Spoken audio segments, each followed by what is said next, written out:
hozirda ushbu generator test jarayonida ishlayapti.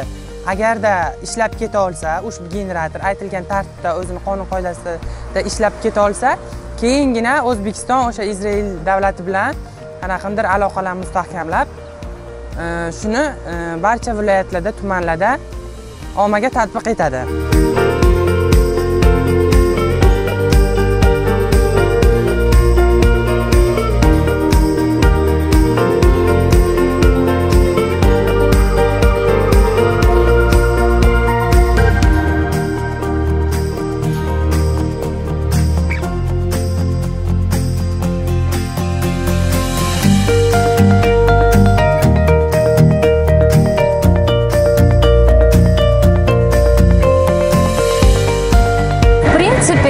Данный аппарат, данный генератор Watergen, метод работы очень прост.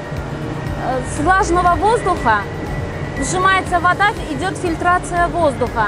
Идет фильтрация воздуха, и тут производство воды. То есть из воздуха превращается в воду, капельки воды, а тут уже третий этап, идет очистка и минерализация воды.